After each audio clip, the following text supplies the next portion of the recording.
Sejam todos bem-vindos. Vamos aguardar uns minutinhos para o pessoal chegar.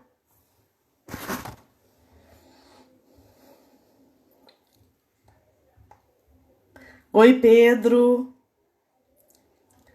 Dando uns minutinhos para o pessoal chegar.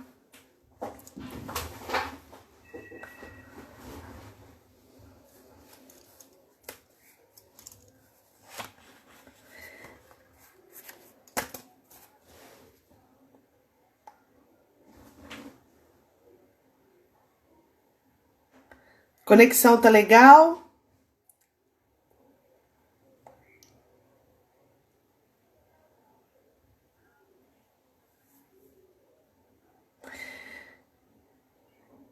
Enquanto o pessoal não chega, dar uma palavrinha com vocês. Ontem eu assisti uma live de uma amiga e foi maravilhosa sobre nutrição, sobre carboidrato, sobre insulina, enfim, muito legal. E uma coisa bacana, ei, tá boa? Ei, Débora, ei, Carol. E aí ela colocou uma coisa muito legal, que é essa oportunidade da gente estar, fazendo a live e gravando o IGVT, possibilita várias pessoas estarem assistindo depois. Eu tô recebendo muito feedback legal e agiliza o trabalho, porque a gente dá uma parte teórica, e responde algumas perguntas que podem ser para todos, então isso é muito legal. Então, hoje eu vou falar, deixa eu me apresentar primeiro. Eu sou Adriana Sintra, sou graduada em psicologia, formação em psicanálise kleiniana, e na minha trajetória eu sempre tive necessidade de honrar a minha fonte, e trabalhar com energia. Então eu fiz pós em acupuntura, em homeopatia, e me especializei em várias técnicas energéticas, como biomagnetismo, mesa radiônica, cinesiologia dimensional, com meu método próprio, constelação familiar, enfim, tarô psicológico e assim, muitas coisas energéticas que a gente sabe que o Criador deixou para a gente acessar e a alma chama para esses conhecimentos, E hoje eu atendendo uma cliente, ela falou assim, nossa, mas esses assuntos que eu conheci com você, porque eu não sabia nada disso, ela é de outra área, da área de exatas, agora tá todo mundo falando disso. Falei, pois é, que bom, que a nossa busca espiritual tá nos trazendo uma reconexão com o nosso ser, com a nossa essência. Essa live de hoje é uma das lives que é um assunto que eu amo falar. Eu acho que, assim, é um divisor de águas na vida da gente, quando a gente tem contato, que existem leis para nos orientar de como a gente ajudar, determinadas pessoas mais sensíveis e de alguns signos têm essa demanda interna muito grande de querer ajudar. E às vezes essa ajuda gera um emaranhado muito grande e que, em vez de facilitar, complica a vida da pessoa totalmente, Então eu vou falar um pouquinho, que eu acho que é importante antes de eu falar da lei, da minha experiência com as ordens da ajuda, Eu nasci uma criança muito sensível e primeira filha de um casal e primeira neta dos dois lados, tanto da linhagem materna quanto paterna. Isso gerou uma expectativa muito grande em cima de mim e eu já nasci, sinto com uma sensibilidade, uma missão nesse sistema familiar. E assim, isso gerou muita coisa positiva para eu estar aqui hoje, mas muitos desafios, Porque desde pequenininha eu sempre fui muito mais caladinha, observadora, e eu absorvia a energia negativa das pessoas, do ambiente, Eu já falei em alguns momentos que eu vivia. A minha sorte é que na minha época não tinha psicologia tão em alta como tá hoje, mas tinha benzedeira. E quando eu chegava lá, a primeira coisa, eu já melhorava só de ver. Eu ia tanto na benzedeira, só de eu olhar para ela eu já ria. Eu falei, eu vou sair daqui melhor, E em um segundo, realmente, eu saía muito mais forte, muito mais conectada, muito mais leve, Isso pequenininha, Criança ainda, assim. De 2, 3 aninhos. Então, era algo muito forte para mim. E aí, quando eu fui para a escola, eu também observadora, mais no meu cantinho, sempre tinha algum amiguinho que me procurava para poder ter conselho e tudo. Na adolescência, isso multiplicou de uma forma assim muito grande e eu sempre muito solícita. Eu recebia os telefones das amiguinhas e ficava até de madrugada, né, cuidando e das dores, dos problemas familiares. Mas era muito prazeroso para mim. Só que depois que eu desligava, várias vezes eu dormia e acordava com palpitação, com arritmia cardíaca, com angústia e sem saber nem o que era angústia. E era algo muito forte para mim, era uma crise de ansiedade, né?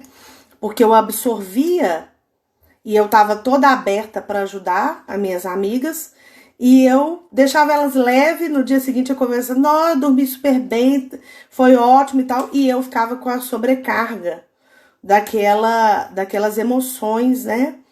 Que eu também não tinha nenhum conhecimento para poder processar, né? Eu era uma adolescente passando por tantas coisas quanto elas, mas nessa forma de acolher, eu captava as coisas e eu ficava muito mal. A ponto de eu ter crise de ansiedade, viver no socorro. Aí chegava no socorro, o médico fazia aqueles exames, e aí, qual que era o resultado? Tava uma receitinha azul de Lexotan, mas eu queria saber se eu tava viva. E viva mesmo, literalmente, porque a sensação era muito de morte, né? De iminência de morte. Eu nunca tomei Lexotan, saía, já jogava a receitinha fora e falava, tô bem, até o próximo episódio. Enfim, e durante a minha busca, eu me tornar profissional, eu aprendi, no primeiro semestre de psicologia, essa mesma amiga que era recorrente, ela pedia ajuda, a gente separou, né, ela foi fazer direito, eu fui fazer psicologia, e uns 8 meses depois a gente encontrou numa casa de uma amiga em comum, numa festa, e ela virou pra mim e falou assim, nossa, depois você entrou nesse curso, você ficou ruim, você é outra pessoa. Mas eu já tinha tomado um pouco de consciência de mim mesma, e eu só respondi pra ela, fiquei ruim? Pra quem? Né? E foi uma coisa que me marcou eu ter coragem de falar, de fazer essa pergunta pra ela, né? Pra quem? Eu fiquei ruim para as pessoas que eu abri mão para estar olhando para mim, para estar me conhecendo e para entender um pouco melhor por que eu passava tanto mal.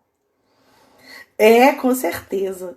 E, enfim, mas é uma trajetória de formiguinha, de passo a passo, até chegar às constelações familiares. E na próxima eu vou fazer sobre as ordens do amor, mas hoje eu quero falar sobre as ordens da ajuda. É muito importante na hora que a gente entende que existem leis e pilares para a gente poder ajudar. Não é simples assim, não é só ter o coração bom e estar aberto, porque quando você não tem consciência dessas leis, você abre portas e abre portais e abre fios que se conectam e entra no emaranhado das pessoas. E aí, simplesmente, é muito interessante porque, claro que quando você está na posição de ajudar, você se sente forte, você se sente onipotente. Claro que tem um ganho secundário aí, tem um alimento para a nossa alma, mas é um preço muito alto esse alimento, né?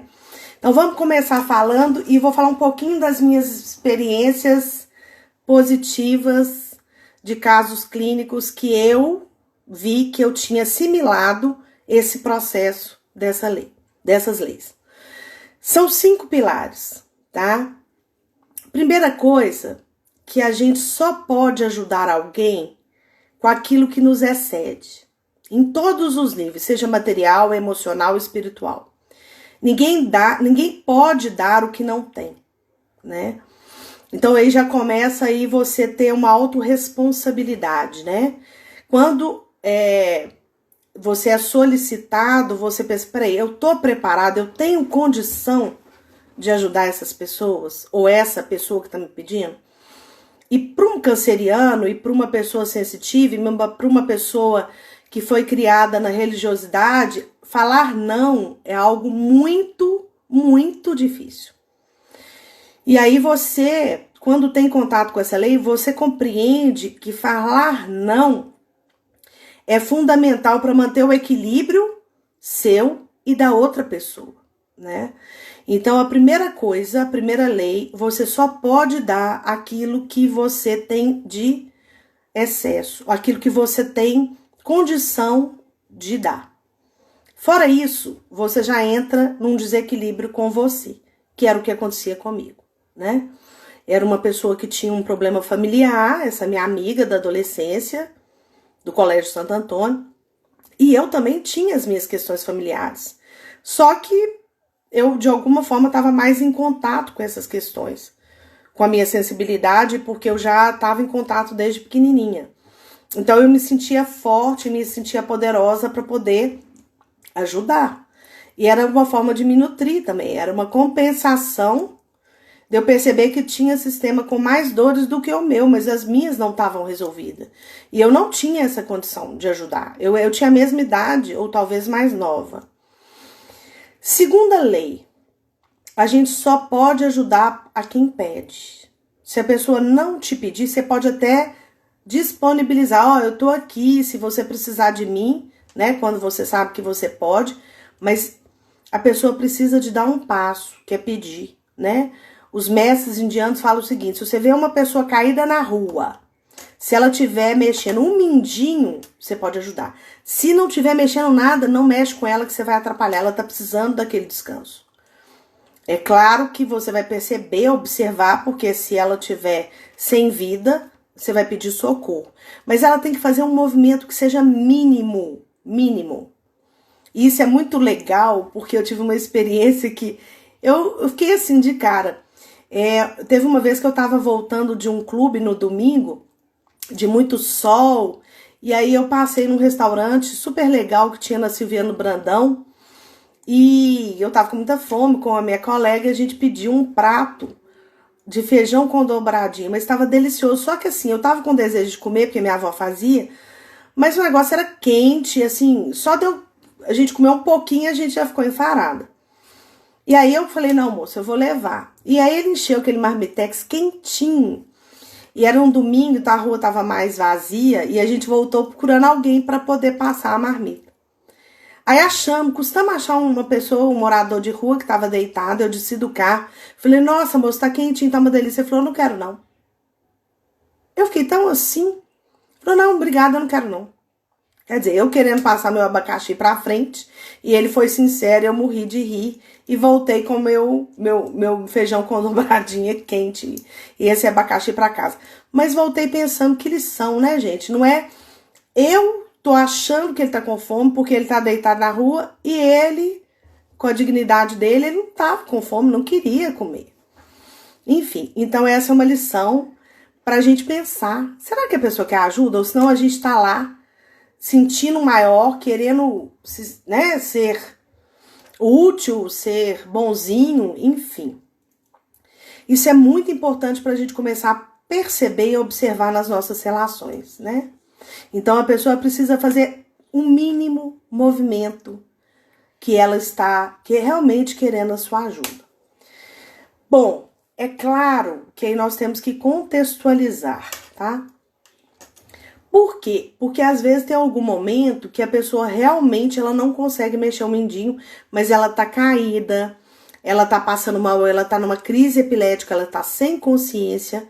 Então é óbvio que nesse momento que você olha o contexto e observa, e essa pessoa está sem consciência, é diferente, né? Você vai pedir uma ambulância, vai chamar o 190, você vai tomar uma providência, porque ali foge ao controle. Por exemplo, um senhorzinho perdido, você percebe, porque o Alzheimer dá sinais até faciais, que tá sem memória, e é claro que você vai fazer alguma coisa. Ou uma criança que tá perdida, chorando. Então, importante que há exceções quando a gente contextualiza o fato. E dentro desse fato, eu vou dar um exemplo que me foi muito rico, e é um exemplo muito positivo que eu percebi a minha maturidade e a aplicação das leis da constelação, das ordens da ajuda, e que realmente eu fiquei leve e eu vi que era o caminho assim, né? Teve um certo dia, eu trabalhava muito e horário comercial eu sempre estava atendendo, E nesse dia eu tinha uma massagem no Sion com uma pessoa muito querida. Ela faz várias terapias. E aí eu saí. Ela falou, você quer mais alguma coisa? Eu tava adiantada no horário que a gente tinha marcado, ainda tinha tempo. Falei, não. Eu sempre ando correndo. Hoje eu tenho que passar em alguns bancos, mas eu tenho um tempinho para almoçar com calma até chegar na clínica. E aí, não sei porque que me deu esse insight de sair mais cedo e ir caminhando devagar e tal. Era no Sion, cheguei na floresta. Na hora que eu tava na contorno ali, na curva da contorno, quase no McDonald's, perto da rua Floresta, perto da casa da minha mãe, eu parei no sinal, fechou na hora que eu ia atravessar. E ali tem a antiga Elmo, tem um ponto de táxi. E nesse dia, o primeiro carro, o cara tava pro lado de fora, encostado no carro. Na hora que eu entrei na faixa, assim, para esperar o sinal abrir, ele quase, assim, com dificuldade para falar, falou assim, moça, me ajuda. Olha, num outro momento, como eu ando muito acelerada, eu acho que eu não ia escutar esse pedido de ajuda, verdadeiramente. Não por negligência, mas por aceleração. E aí eu parei e falei, o que foi? Ele falou assim, olha, eu tô passando muito mal. Eu nunca passei tanto mal na minha vida. Ele falou, não tô sentindo as minhas pernas. E tem um barulho na minha cabeça muito grande. E aí, eu tinha tido a experiência 1 ano antes com meu tio que teve um AVC. E eu que fiquei no hospital com ele, enfim, e acompanhei tudo nos primeiras 48 horas, aí a gente foi revezando com a família. Na hora, eu percebi, aí eu fiz algumas perguntas. Eu falei, você tá de ressaca, você bebeu, você tá passando por alguma coisa? Ele falou, não, eu tô passando muito mal, de um jeito que eu não sei te explicar. Na hora eu percebi que ele tava tendo um AVC. Aí eu respirei, olhei e falei assim... Aí vocês vão entender por que eu agi assim nas outras leis. Eu falei, fica calmo, você tá tendo um AVC. Ele, começou a chorar. Eu falei, não, você não vai chorar.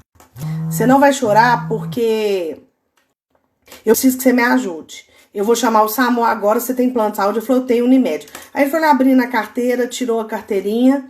Eu peguei meu telefone e liguei pro SAMU. Aliás, eu liguei pra Unimed primeiro.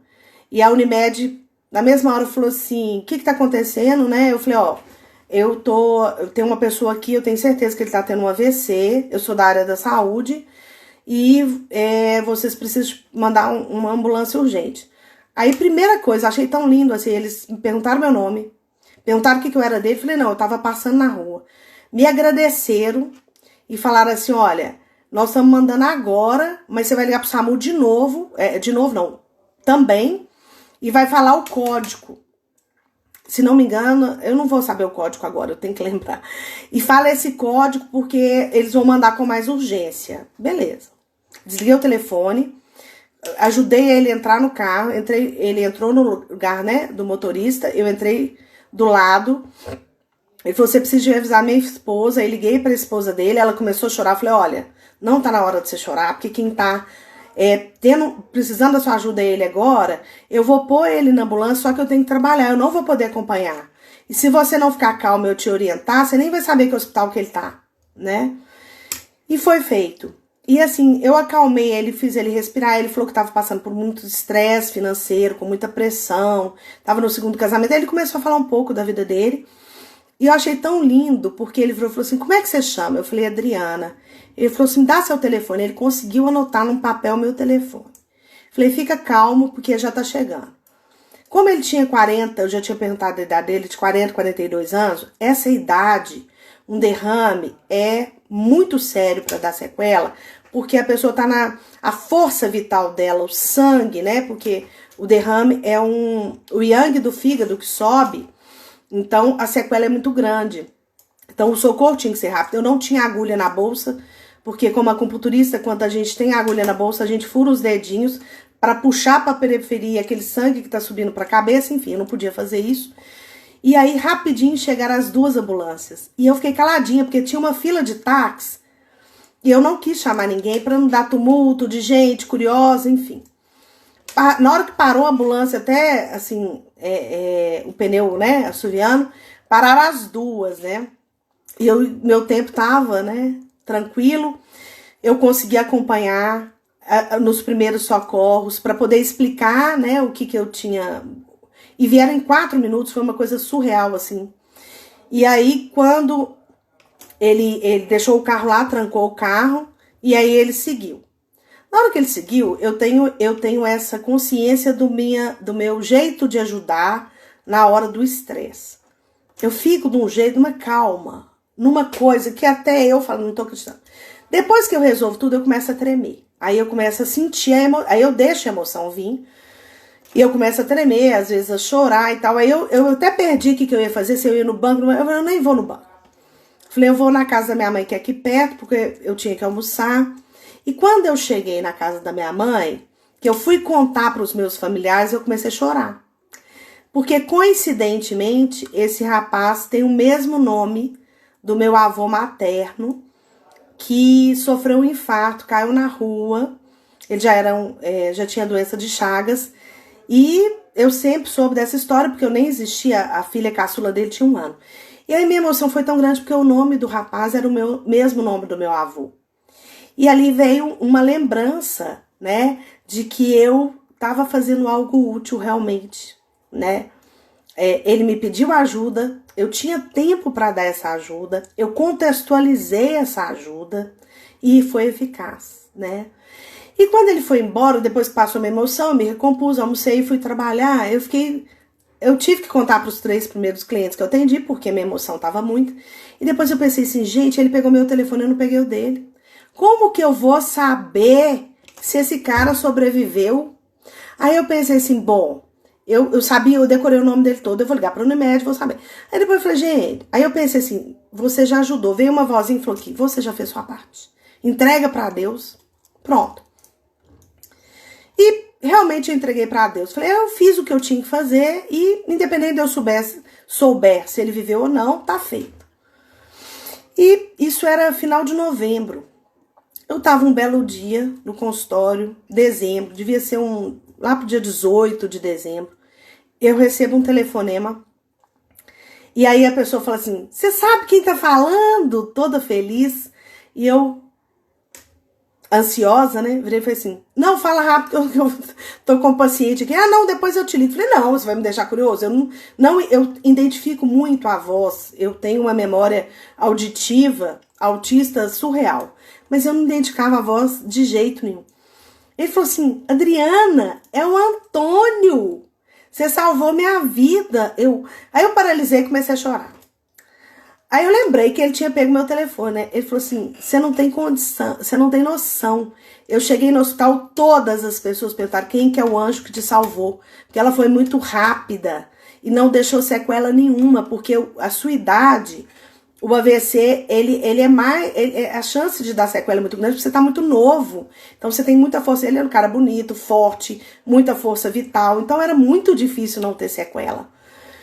E assim, ele falou, que você precisar de mim, eu moro no bairro tal, você me liga e tal, enfim. Foi o maior presente de Natal que eu ganhei, porque eu entendi, assim, do jeito que passei a infância e a adolescência ajudando e me machucando e ficando triste, passando mal e parando no hospital, naquele momento eu vivi a emoção, eu fiz tudo que eu tinha para fazer. Eu vivi a emoção, mas eu vivi com uma coerência e no meu lugar. Eu não saí do meu lugar. Tiveram memórias que se abriram, que me tocaram. E, assim, para mim essa experiência foi a presença de Deus, quando você está conectado e alinhado. Né? Eu saí de um atendimento que eu estava me submetendo, né? Porque a gente que é terapeuta não pode parar de se cuidar.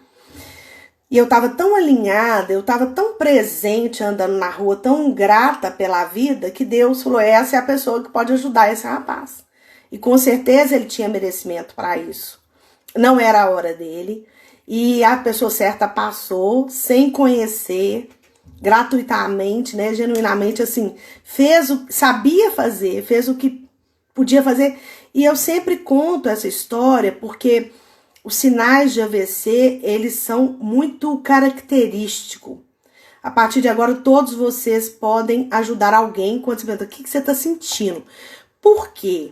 Ele falou assim, eu não tô entendendo, tem um som de trio elétrico passando dentro da minha cabeça. Eu até olhei pra rua pra ver se estava passando um trio elétrico. É um som, assim, então tem algumas características, dormência, esse som na cabeça, né, como se estivesse dentro de uma boate alta, dor de cabeça muitas vezes, enfim. Mas esse é um exemplo que eu acho que está muito conectado nas ordens da ajuda, porque realmente eu soube ajudar. E aí eu vou falar da próxima lei, né, que eu usei nesse contexto, que a gente sempre ajuda de uma forma adulta. Hora nenhuma eu neguei. Na hora que eu vi o diagnóstico, eu já falei pra ele, ele começou a chorar, eu falei, não, fica forte. Eu tô te avisando porque você tem que me ajudar a eu te ajudar. Para eu entender o que você tá passando. E a outra lei é o seguinte, aceitar o destino dos outros, né? No momento que eu coloquei ele na ambulância, que eu não sabia se ele ia ter sequela ou se até ele ia sobreviver, eu aceitei que eu tinha dado o máximo naquele contexto, mas talvez fosse o destino deles. Isso é muito difícil, né? A gente... Por que eu tô falando isso? Porque quando eu liguei para a esposa dele, ela entrou numa histeria e começou a chorar, ia gritar, não, não. Eu falei, ó, pode parar. A forma adulta, eu falei, gente, não, como é que eu consegui fazer isso com uma pessoa que eu não conheço? Eu falei, aqui, deixa eu te falar, quem tá passando mal é ele, eu preciso de sua ajuda, senão você não vai saber nem onde seu marido tá. Porque se ele ficasse muito debilitado, como que alguém ia descobrir onde ele tava? E aí ia ser muito pior. Então eu consegui ajudar de uma forma que eu acho que eu cumpri todas as 5 leis, né? Ele me pediu ajuda, eu podia oferecer, eu contextualizei, né? Que era uma pessoa que realmente precisava, não era nenhuma pegadinha. Eu ajudei ele de uma forma adulta, dando diagnóstico para ele, chamando ele para me ajudar, chamando a responsabilidade da esposa e eu aceitei, né? Porque assim, eu não preocupei nem em pegar o contato, eu aceitei o destino dele. Mas foi tão alinhado que ele conseguiu pegar meu telefone e ele me deu esse retorno, né? Então, sim, isso é fundamental para a gente entender, né? Essas leis, quando a gente começa a trabalhar isso dentro da cabeça da gente e a gente começa a introjetar e pôr isso em ação, é uma gratidão, é uma felicidade, porque sempre você vai estar na hora certa, no momento certo, fazendo a coisa certa. Isso não causa nenhum desequilíbrio que causava na minha infância e na adolescência. Ou seja, você não absorve o que não é seu. Você pode ter uma emoção ali na hora forte, mas você fica ótima, você não fica fora do seu lugar, né? E aí, dando esse exemplo positivo que eu tenho, né, e que não era nem um cliente, era uma pessoa que estava realmente na rua, assim, pedindo ajuda, foi uma situação ímpar, eu vou dar um exemplo, vou retornar às leis, mas eu vou dar um exemplo dessa cliente que eu já vou contar o contrário. Quando você é do bem, mas está fazendo a coisa errada e entra num emaranhado que você só complica a sua vida. Eu vou dar um exemplo dessa pessoa que é linda. Eu atendi essa pessoa mais de 10 anos atrás e por muito tempo. Ela me procurou, a gente foi colega de um curso e ela me procurou para fazer terapia. Ela sentiu uma angústia no peito, uma dor no peito, que era algo surreal, era algo muito forte. Essa pessoa realmente trazia na face a palidez, uma baixa de energia, encurvada, e ela não sabia por que ela tinha tanta angústia. E aí a gente entrou na análise para poder investigar. Ela era uma pessoa que casou mais velha, ela já não tinha mais idade para ter filho, como uma pessoa também mais ou menos da idade dela, e ela não entendia porque a vida dela era ótima. Ela é servidora pública federal, casada com um homem super bacana, com uma qualidade de vida muito bacana, e ela não entendia por que ela tinha essa angústia e uma sensação de morte eminente muito forte. Quando ela chegou para terapia, Ela já tinha feito todos os exames que vocês possam imaginar. Não tinha nada no coração, não tinha colesterol alto, não tinha triglicérides. Ela malhava todos os dias da semana. Então ela não entendia o motivo físico, não tinha motivo. E aí a gente começou a conversar. E aí eu perguntei quantos filhos os pais delas tiveram.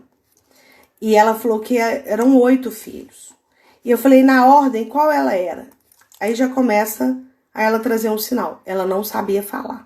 Em que ordem que eram esses filhos, que ela estava. Aí ela falou, não, é o seguinte, meus pais eram muito simples, eu comecei a trabalhar muito nova, eu sei que eu ajudei a cuidar dos meus irmãos, eu tenho muita gratidão, porque eu lembro que meu primeiro salário, eu comprei uma sala de jantar e um sofá para minha casa, a prestação, mas comprei. E ela já começou a me dar dados. Ela não sabia a ordem e fazia muito, né? E aí a profissão dela, para contribuir, era serviço social, a graduação dela. Serviço social é uma profissão complexa, porque é uma profissão de ajuda. Então ela já viu o dom ali porque ela ajudava todos da família. E aí ela começou a falar do início, né, do passado da família, mas que hoje as coisas estavam diferentes. E aí ela começou, aí depois da terceira ou quarta sessão, ela me confessa que talvez ela sabia um dos motivos. Com muita vergonha, ela falou para mim que ela estava endividada financeiramente. Eu falei, mas por quê? Né? Você não tem filhos, seu marido tem uma condição maravilhosa, né? Melhor do que a dela. Ela tinha assim, um carro chiquérrimo do ano, e que o marido que dava o carro, enfim. Ela falou assim, eu não sei, sabe o que eu faço? Eu tô com dívida no cartão de crédito. Eu falei, mas como assim? Ela falou, eu não consigo entrar no shopping, aí eu vejo uma liquidação, aí eu compro pra mim e compro pra todas as minhas irmãs e todas as minhas sobrinhas aquela oferta. Aí uma sobrinha que precisa, eu tô pagando a faculdade. E ela não me pediu, nem a mãe. Aí tem uma outra sobrinha que ela construiu uma casa linda, linda no Alphaville, tá recém-casada. Eu cheguei lá, não tinha armário. Eu falei, mas por que não tem armário? Eu falei, não, tia, a gente não tem condição de pôr, mais pra frente a gente vai colocar. Não, faz um orçamento que eu vou te dar os armários. E aí ela foi vendo que o cartão de crédito e as dívidas dela não era dela. Era do sistema familiar, que ela já tinha o hábito de carregar desde a adolescência e que ela continuou nesse padrão.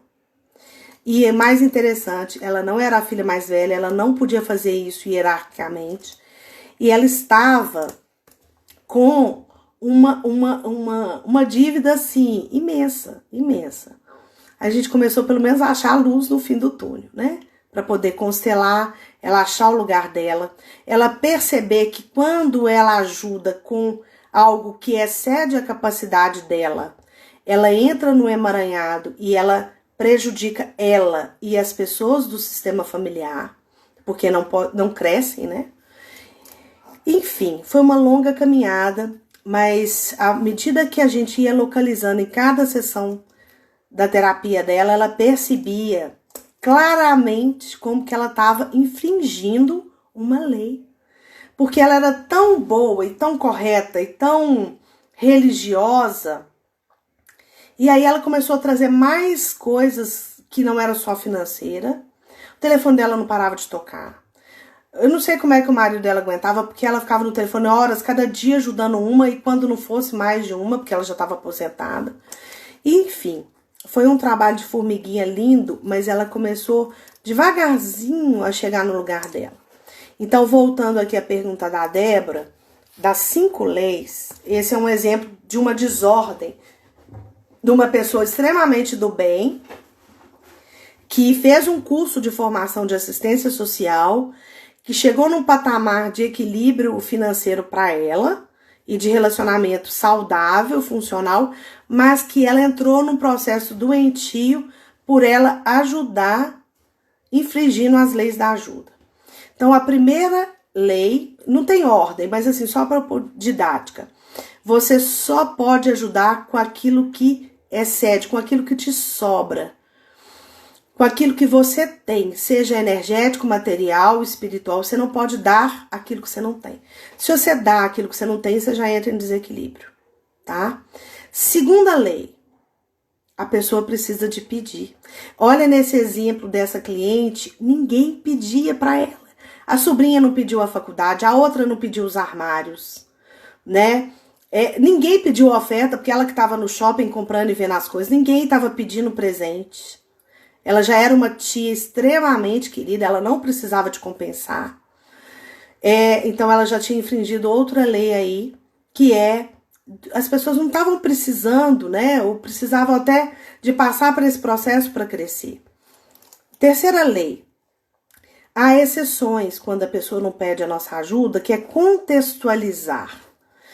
Como eu contextualizei a história do Antônio, né? Não sei se eu tinha falado o nome dele, mas como ele não é cliente, eu posso falar. Eu contextualizei na história do Antônio. O Antônio me pediu, eu podia dar e realmente ele precisava.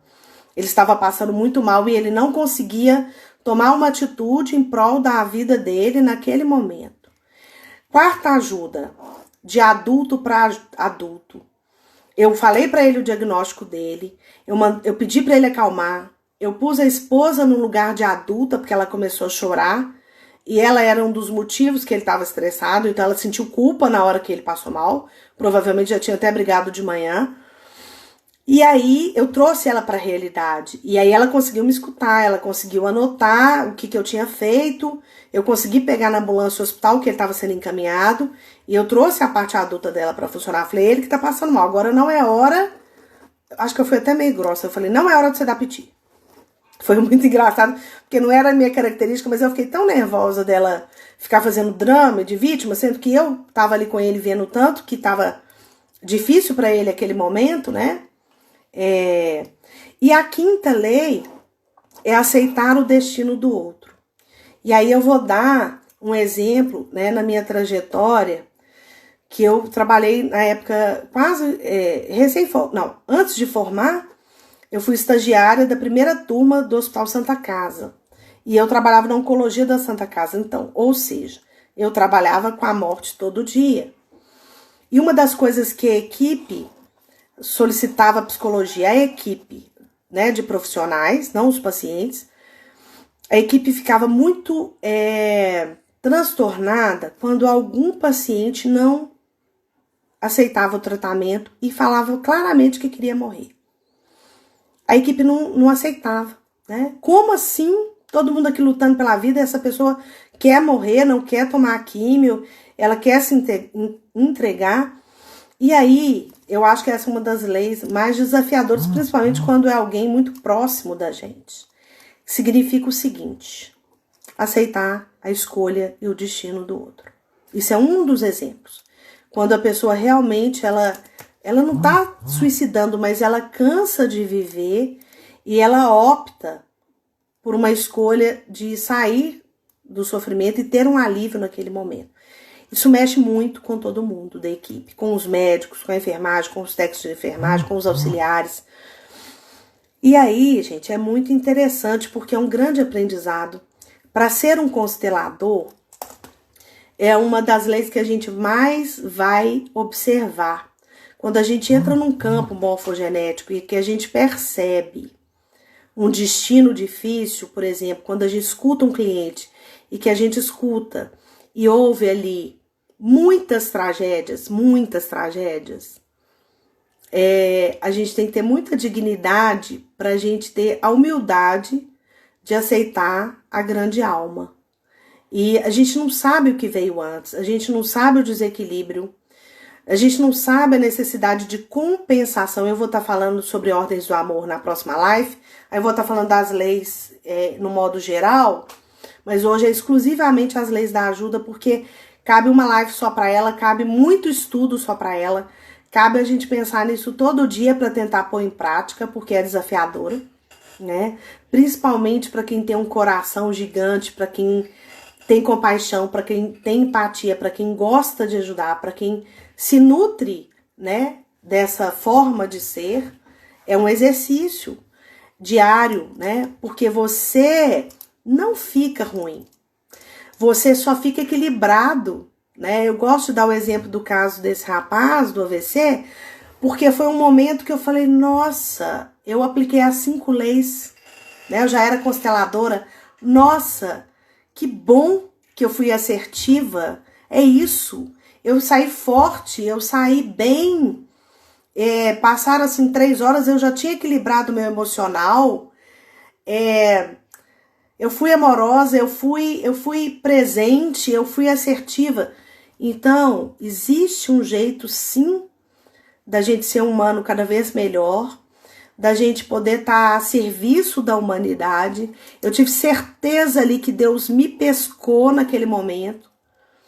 E eu estava de prontidão, sem entender, mas pronta para escutar minha intuição, pronta para poder fazer o melhor que eu podia fazer naquele momento. E o presente que eu aprendi, a gratidão, né? Assim, o que eu recebi foi quase que tirar um 10 numa prova, né? Tipo assim, agora você acertou. Porque quando eu ajudava da forma infantil e da forma na adolescência, eu não tinha para dar, né? Eu tava emaranhada também, eu tava com meus problemas familiares também. Eu era só uma estudante de psicologia. E aí eu entrava no emaranhamento da minha colega, eu sofria uma crise de ansiedade, eu parava no hospital, ainda ficava com raiva porque no dia seguinte, quando eu ligava, não, tô ótima, eu falava, gente do céu, o problema agora é meu, porque não é possível, era pra eu ter ficado bem, por que eu ajudei ela e fiquei mal? Porque a dor, às vezes, do outro, quando você não tá preparada, ela é muito pesada e a gente fica muito impotente. Principalmente quando a gente não tem consciência que existem leis. Eu não tinha essa consciência.